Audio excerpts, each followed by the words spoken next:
Hello හැමෝටම අද බලමු මේ ගණන් ටික හදන විදිහ. පළවෙනි ගාන.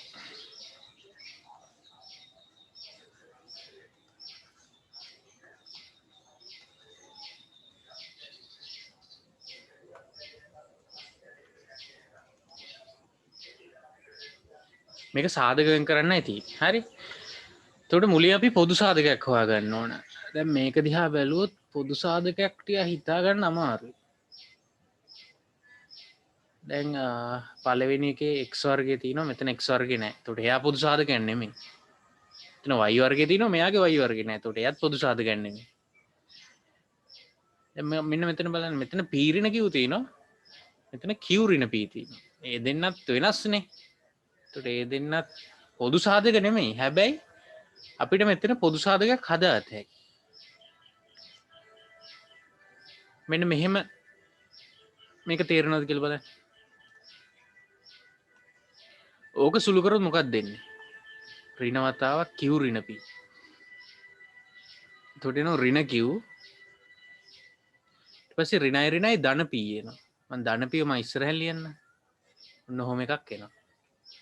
හරි. එක පේලියට ලියමු. ඍණ q ඍණ p සමාන වෙනවා p ඍණ q. මේ දෙන්න සමාන වෙනවා. මේක ටිකක් විශේෂයි. හොඳේ. ඒ කියන්නේ මෙන්න මෙහෙමයි. මේක මේ විදිහට තේරුම් ගන්න පුරුදු වෙන්න. දැන් ඔයාලට මේ වගේ එකක් දීලා තියෙනවා කියලා හිතන්න. p ඍණ q කියලා. ඔයාලට පුළුවන් ඍණ ලකුණක් දාලා ඒ දෙනා මාරු කරලා ලියන්න. මෙයා මෙතනින් ලියනවා. එයා මෙතනින් ලියනවා. එතකොට මේ q ඍණ p එනවනේ ගන්න. උදාහරණයක් ගමු මෙහෙම x ඍණ 1 තියෙනවා. හරි. ඔයාලට පුළුවන් මේක ඍණ ලකුණක් දාලා මේ දෙන්න මාරු කරලා ලියන්න. 1 ඍණ x කියලා. හරි. එහෙම දෙයක් කරත හැකියි. තව එකක් බලමු. 7 ඍණ 3යි x.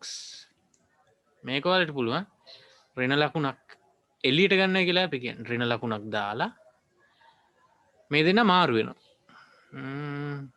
3x ඍණ 7. ඒ විදිහට ලියත හැකියි. හරි. ඔය දේම අපි අතන්ටත් කරන්න ඇති. පොඩ්ඩක් එන්න.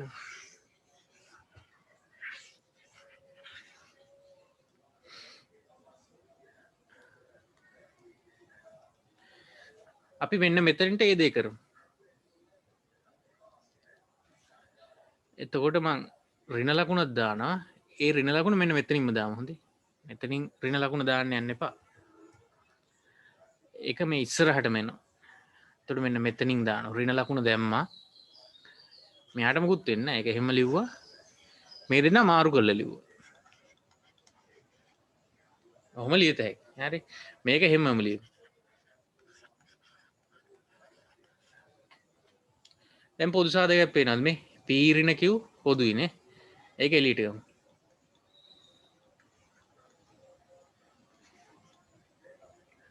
එතකොට මෙතන p ඍණ q ඇඟිල්ලෙන් වහගන්න. එතකොට x වර්ගය එන්නේ. ඊට පස්සේ මෙතන p ඍණ q ඇඟිල්ලෙන් වහගන්න. අඩු කිරීම y වර්ගය එන්නේ. හරි. ඔන්න ඔය විදිහට සාධක වෙනවා. ඔයාලට හිතෙන්නේ නැති මේ දැන් ගාන ඉවරයි කියලා. එහෙම නැහැ. මේක ආපහු සාධක වෙන් කරත හැකියි. මෙතන තියෙන්නේ x වර්ගය අඩු කිරීම y වර්ගය. වර්ග දෙක අතරන්නේ පේනවා. එතකොට මේකට අපි ලියත හැකි x ඍණ y ඊළඟට x ධන y. මෙයාවත් එහෙමම ලියන්න. ඔන්න ඕක තමයි උත්තරේ. හරි. ඒක හොඳ ගානක්. මෙන්න මේ දේ මතක තියාගන්න. අපි හිතමු a ඍණ b කියලා. ඔයාලට පුළුවන් ඍණක් වෙනම දාලා මේ දෙන්න මාරු කරන්න. මෙයා ඉස්සරහට එනවා b. මෙයා පිටිපස්සට එනවා ඍණ a. හරි. ඕක ටිකක් වැදගත් දෙයක්. ඕක මතක තියාගෙන ඉන්න. හරි. ඊළඟට මෙන්න මේ වගේ සාධකම් කරන හැටි. ඕකත් හොඳටම පුළුවන් වෙන්න ඕන දෙයක්. ඔයාලා අනිවාර්යයෙන්ම මේ දේ දැනන් ඉන්න. මේ වගේ එකක් සාධක වෙන් කරන විදිහ. හරි. ඒක මම කියලා දෙන්නම්. කල්පනාවෙන් අහගන්න. දැන් මෙතන මුකුත් නැහැ කියන්නේ මෙතන එකනේ තියෙන්නේ. මුලින්ම මෙහෙමයි. මේ ඉස්සරහම තියෙන ඉලක්කමයි කෙලවරේ තියෙන ඉලක්කමයි කෙලවරේ තියෙන ඉලක්කම ඍණ 21නේ. ඒ දෙනා ಗುಣ කරගන්න. ඍණ 21යි එකයි ಗುಣ කරගන්න. එතකොට එකෙන් ಗುಣ කරාට අගේ වෙනස් වෙන්නේ නැහැ. ඍණ 21ම තමයි එන්නේ. හරි. දැන් මේ 21 එන්න පුළුවන් ආකාර ටික අපි ලියා ගන්නවා. මෙන්න මෙහෙමයි දැන්. එක්වරක් 21 ඔහොම වෙන්න පුළුවන්නේ. 21 එන්න පුළුවන්. එක වාරයක් 21 වෙන්න පුළුවන්. දෙක වාරයක් මුකුත් වෙන්න බෑනේ 21. ඉලක්කම් දෙකම වෙන්න ඕනේ. දෙක වාරයක් කීවත් ලියන්න බෑ අපිට. තුන වාරයක් එන්න පුළුවන්ද? ඕනේ. තුන වාරයක් 7 එන්න පුළුවන්නේ. එහෙම වෙන්න පුළුවන්. 4 වාරයක් බෑ. 5 වාරයක් බෑ. ඊට පස්සේ ආයෙ තියෙන 7 වරක් තුනේ ඒ මේකමනේ. හරි. ওই ආකාර දෙක විතරයි තියෙන්නේ. හරි. අන්න එහෙම ලියන්න ඕනේ. මුලින්ම දෙපැත්ත ඉලක්කම් දෙක ගුණ කරලා ලියා ගන්න. ඊට පස්සේ ඇත්තට මේකේ සාධක ලියන්න. මෙහෙම ලියනවාට කියනවා සාධක ලියනයි කියලා. හරි. එක් වරක් 21 වෙන්න පුළුවන්. තුන් වරක් 7 වෙන්න පුළුවන්. දැන් ඇත්තට මෙතන ඍණ 21 නේ තියෙන්නේ. ඒක හින්දා එක්කෙනෙක් ඍණ වෙන්න ඕනේ. හරි. එක්කෙනෙක් ධන අනිත් එක්කෙනා ඍණ වෙන්න ඕනේ. හරි. හැබැයි මේ ඒ දෙන්නව එකතු කරොත් හරි දැන් මේ ඉලක්කම් දෙක එකතු කරොත් කීය දෙන්නේ 10යිනේ ඒ වගේ දැන් ඒ දෙන්නව එකතු කරාම ඍණ 4 එන්නත් ඕන ඔන්න ඔක තමයි ටික අමාරු හරි දැන් මේ දෙන්න එක්කෙනෙක් ඍණ වෙන්න ඕනේ අපි මෙයාට ඍණ එක දාලා බලමු හරි දැන් ওই දෙන්න එකතු කරමු මොකද්ද ඍණ 21යි එකයි එකතු කරු ඍණ 20යිනේ ඒතර මේකෙන් නෑනේ එයා හරියන්නේ නෑ එහෙම හරියන්නේ නෑ එයාට ඍණ දාලා බෑ මෙයාට ඍණ දාලා බලමු එතකොට මේ දෙන එකතු කරොත් කීයද එතන 21ක් තියෙනවා එතන ධන තියෙන්නේ මෙයයි සුළු කරාම ධන 20යි මේකෙන් නෑ ඒකත් හරියන්නේ නෑ මෙයාට ඍණ එතකොට මේක හරියන්නේම නෑ ඒක වැඩක් නෑ මෙයාට ඍණ දාලා බලමු ඔය දෙන එකතු කරමු මොකක්ද දෙන්නේ මෙයා වැඩිනේ ධන ගති වැඩි ඒක හින්දා ධන උත්තරයක් එන්නේ ධන 4 එන්නේ ඇත්තටම එහෙනම් ඒක හරියන්නේත් නෑ හරි මෙයාට ඍණ දාලා බලමු ඒක සුළු කරාම ඔන්න ඍණ 4 එනවනේ අන්න එහෙනම් ගාන හදත හැකි අපිට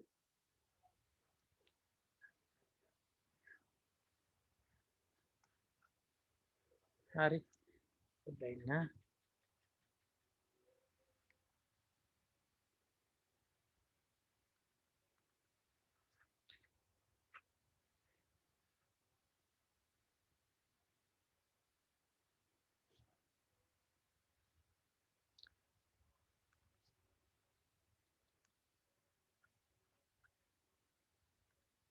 හරි එහෙනම් මේක තමයි උත්තරේ මෙතන ඍණ 21 ආපු හින්දා තමයි එක්කෙනෙක්ට ඍණ දැම්මේ හොඳේ මොකද ಗುಣ වුණාම ඍණ 21 එන්න නම් එක්කෙනෙක් ධන අනිත් එක්කෙනා ඍණ වෙන්න ඕන. ඒ කියන්නේ ලකුණු දෙක වෙනස් වෙන්න ඕන. ඒක වැරදිලා ධන 21 ආවයි කියලා හිතන්න මෙතන. එහෙනම් දෙන්නම එකම ලකුණ වෙන්න ඕන. එක්කෝ දෙන්නම ධන වෙන්න ඕන නැත්නම් දෙන්නම ඍණ වෙන්න ඕන. මොකද මේ වගේ ඒව ಗುಣ කරාම තමයි ධන සංඛ්‍යා දෙකක් හෝ ඍණ සංඛ්‍යා දෙකක් ಗುಣ කරාම තමයි ධන උත්තරයක් එන්නේ. ඒ වගේ ගණන් ඉස්සරහට තියෙයි. දැනට මේ මෙතන ඍණ එන්න නම් දෙන්න ලකුණු දෙකක් වෙන්න ඕනේ. එක්කෙනෙක් ධන අනිත් එක්කෙනා ඍණ. හරි. ඊට පස්සේ මෙන්න මෙයා දිහා බලලා අපි හිත හොයලා බලනවා මේ මොකක්ද එන්න ඕනේ කියලා. ඒතර මේ දෙන්නා එකතු කරාම මෙතන ඉලක්කම එන්න ඕනේ. හරිනේ. මේ දෙන්නා එකතු කරාම එන්න. එහෙනම් මෙහෙම. මෙයාව කෑලි දෙකකට වෙන් කරනවා දැන්. මෙන්න මෙහෙම. 3x ඍණ 7x කියලා. ඒක කොහොමද ලිව්වේ? මේ තියෙන. එතන 3 තියෙනවානේ. එයාට x එකක් දාලාම ලියනවා 3x. එතන ඍණ 7 තියෙනවානේ. ඍණ 7යි x කියලා ලියනවා. මේ දෙන්නව එහෙම ලියන්න. x වර්ගය ලිව්වා. මෙතන 3 කියන්නේ ඇත්තටම ධන 3නේ. කියන මෙතනට ධන එන්නේ මේ ඍණ 21 හැමදී. ඕන්න ඕක හරිද කියලා චෙක් කරද හැකි ඔයාලට මේක සුළු කරලා බලන්න මේ කෑල්ල හැමම එනවා. හරි. මෙයාවත් එහෙම තියෙනවා මෙයාත් එහෙම තියෙනවා. මේ පොඩි කොටුව වෙනකොට අපි මෙන්න මේ ලොකු කොටුව ලියපු එක තමයි කරේ. හරිද? දැන් මෙහෙමයි. මේ දෙන්නගේ වෙනම සාධක එළියට ගන්න. මේ දෙන්නගේ වෙනම සාධක එළියට ගන්න. දැන් වැඩේ ලේසි. මේ දෙන්නට පොදු සාධක මොනවද? x. x එළියට ගත්තා. ඒකට වරහන් ඇතුලේ ලියන්න. එතන x වල ඒවා දෙකක් තියෙනවානේ. එතන එකක් එළියට ගත්තාම x වල පළවෙනි බලයක් ඉතුරු වෙනවා. ඒකට අපි x කියලා කියනවා. එතන 3x වලින් x එළියට ගත්තාම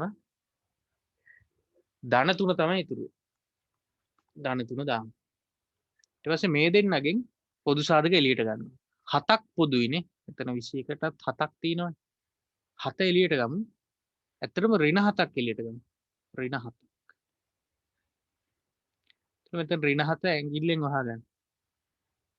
එතකොට මෙතන x නේ ඉතුරු. x කියන්නේ ඇත්තටම ධන x. x ඉතුරු වෙනවා.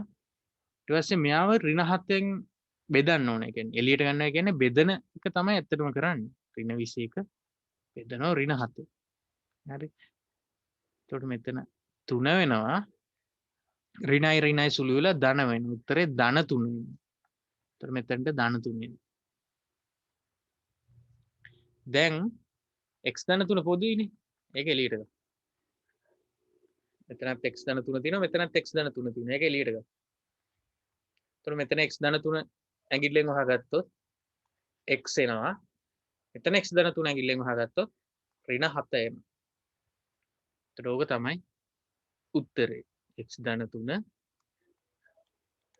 x ඍණ 7. හරි. ඔයාලා කැමති නම් මේක ප්‍රසාරණය කරලා බලන්න. මේ උත්තරේම එනවා. ඒ කියන්නේ මේ මෙන්න මේ ගානම එනවා. x වර්ගයේ ඍණ 4යි x ඍණ 21ම එනවා. ඒකත් ඔයාලා කැමති නම් try කරලා බලන්න. හරි. එතන වරහන් ඉවත් කරලා හදන විදිහට හදලා බලන්න අරගෙනවද කියලා. හරි. ඊළඟ ගාන බලමු.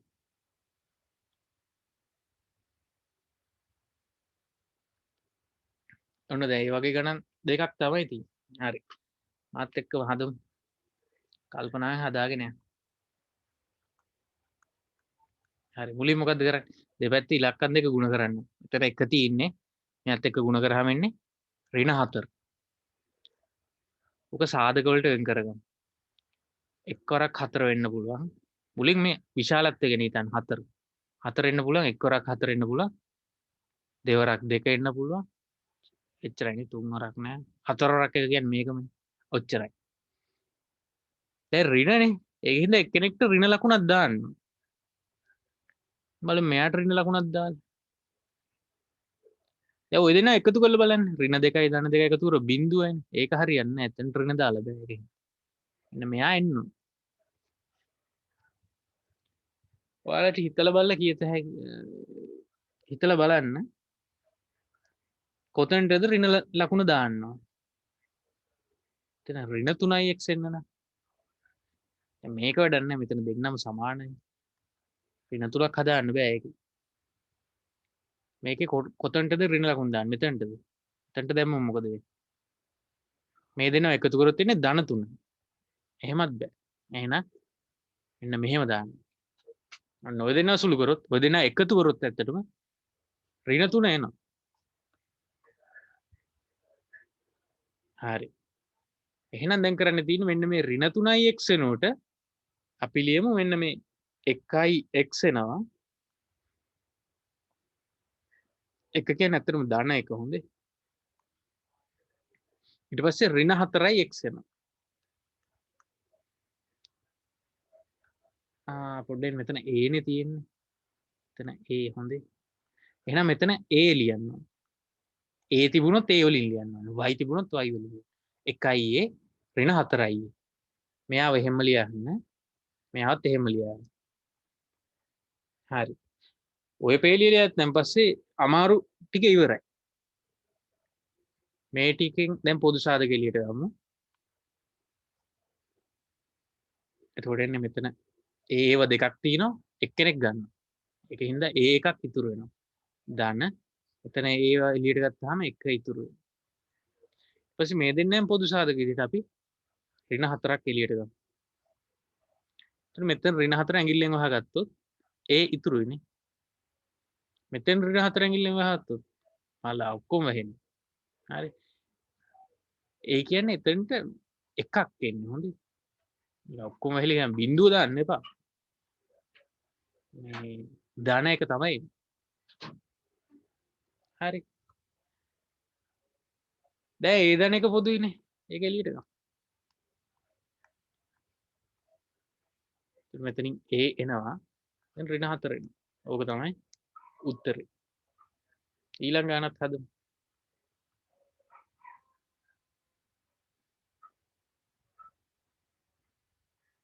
මේක.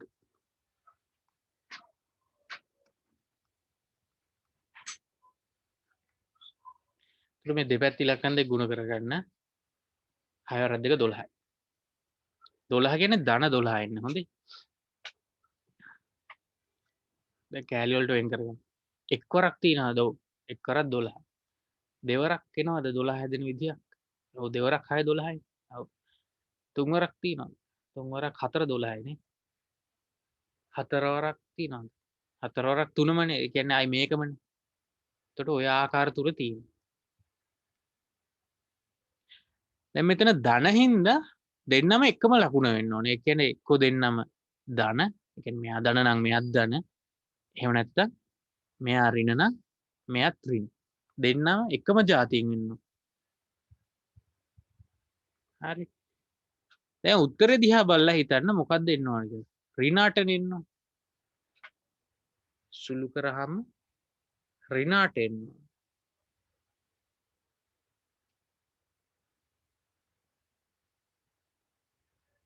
ඍණ 8.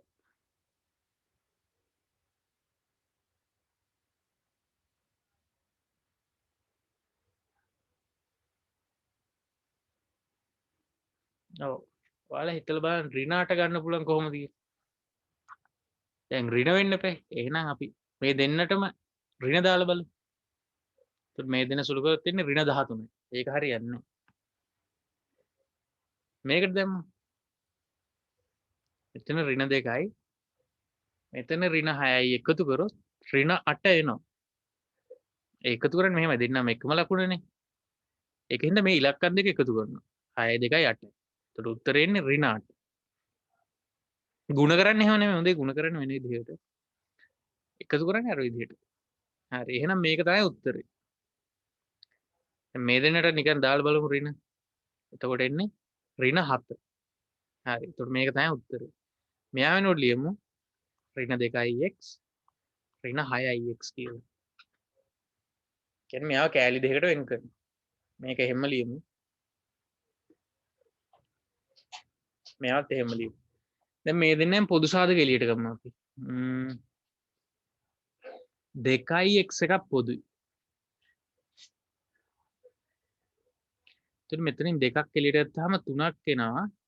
x එකක් එළියට ගත්තාම තව x එකක් ඉතුරු වෙනවා. එතනින් 2x එළියට ගත්තාම මේ 2x වෙන තියලා යනවා. එතකොට ඒ කියන්නේ 1යි. ඍණ 1 තමයි උත්තරේ එතන. ඊට පස්සේ මෙතනින් අපිට දෙකක් එළියට ගන්න පුළුවන්. මම ඍණ දෙකක් එළියට ගන්නවා. හරි. ඍණ දෙකක් එළියට ගන්නවා. එතකොට මෙයාව දෙකෙන් බෙදුවහම 3යිනේ. 3x තමයි උත්තරේ. ඊට පස්සේ මෙයාව දෙකෙන් බෙදුවහම 1යි ඍණකුත් ගන්නවනේ එළියට. කියන්නේ ඍණ දෙකෙන් තමයි බෙදන්නේ. ඒකින් හින්දා එන්නේ මෙතන ඍණ 1. හරිද කියලා චෙක් කරත් හැකි ඔයාලට මේ දෙන්න ගුණ කරලා බලන්න. දෙවරත් 1 2යි ලකුණු දෙක සමානයිනේ ඍණයි ඍණයි. ඍණයි ඍණයි ගුණ වුණාම ධන එනවා ගානට උත්තරේ.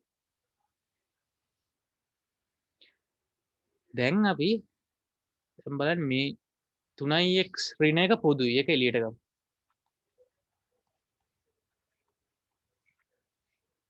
එතකොට මෙයා ඇඟිල්ලෙම හත්තොත් 2x එනවා. මෙයා ඇඟිල්ලෙම හත්තොත් ඍණ 2 එනවා. ඔක තමයි උත්තරේ. හැබැයි මේක තව පොඩ්ඩක් සාධකයෙන් කරත හැකි. මෙන්න මේ එන එක්කෙනා දිහා බලන්න.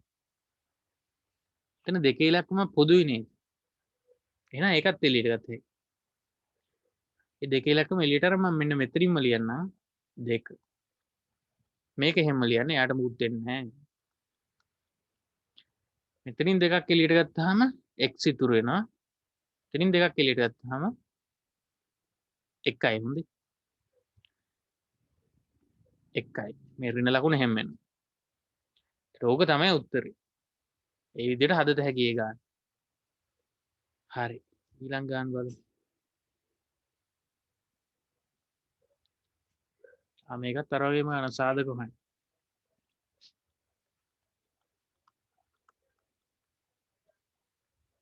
ගුණ කරාම 6යි. සාධක බලමු. ඕයි. දැන් ඇත්තට මෙතන ධන 6නේ තියෙන්නේ. ඒකින්ද දෙන්නම එකම ಜಾතිය වෙන්න ඕන. ධන ධන. එහෙම නැත්නම් ඍණ ඍණ. ඒ විදිහ වෙන්න ඕන. හරි. මෙතන 5x හැදෙන්න නම් මේ දෙන්නම මෙන්න මේකෙන් ගත්තා. මෙයත් ධනයි, මෙයත් ධනයි. හරිනේ ඔය දෙන්න සුළු ඔය දෙන්න එකතු කරොත් ධන 5 හැදෙනවා. ඒකින්ද මෙයාට ලියමු ධන 2x ධන 3x. මේ ටික එහෙම ලියමු. හරි. දැන් අමාරුම වැඩි ඉවරයි නේ. මෙතන පොදු සාධක x එකක් පොදුයි. එතකොට මෙතන ඉන්නේ මොනවද? x ධන 2යි. මෙතන 3ක් පොදුයි. 3ක් එළියට ගත්තාම මෙතන x එනවා. මෙතන 2ක් එනවා. ධන 2ක් එනවා. දැන් x ධන 2 කියන්නේ පොදු සාධකයක්. ඊට පස්සේ එන්නේ මොකද්ද කියලා මතකද? x ධන 3යි. ඔය විදිහටයි හදන්නේ. හරි. ඔය ගණන් හොඳටම පුළුවන් වෙන්න ඕනේ මේවා හදන්න. හොඳේ. වගේ ඒවා සුළු කරන්න. සාධකයෙන් කරන්න. හොඳටම පුළුවන් වෙන්න. හරි. එතකොට ඔය ගණන් ටික හදලා පුරුදු වෙන්න. ආයි අලුත් වීඩියෝ එකකින් හම්බ වෙමු.